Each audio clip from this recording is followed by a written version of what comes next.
Hello, Ben Leo here. It turns out all the crazy cranks and conspiracy theorists who were concerned about chemtrails and weather modification, well, you might have been proven right after all. I've just come out the most extraordinary 2-hour congressional hearing here at the Capitol in Washington, D.C.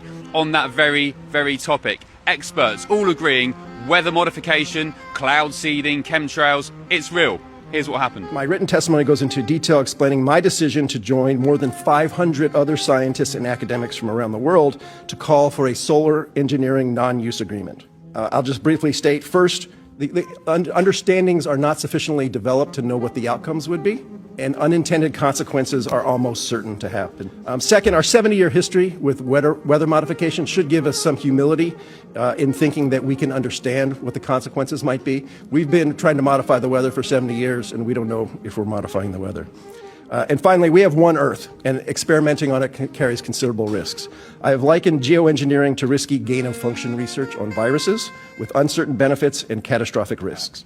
Now, the federal government has been involved in cloud seeding since the 1940s. Using the planet as a test monkey for emerging technologies poses all sorts of risks. Among these that have been highlighted by the EPA are stratospheric ozone depletion, acid rain, and reduced crop yields. There's also the question of whether such large-scale climate interventions is even necessary given the uncertainties regarding climate change. For years, anybody who questioned weather modification was labeled crazy or a conspiracy theorist. Now we've learned that they've been doing it for decades. One geoengineering company called Make Sunsets injects aerosol into the atmosphere to reflect sunlight back into space. I want to show you their frequently asked questions. Why?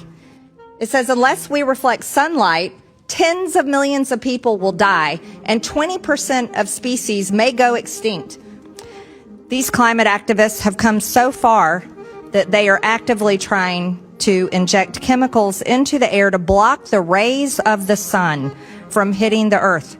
And they want to take away our God-given rights over the earth in order to satisfy their godless climate cult beliefs.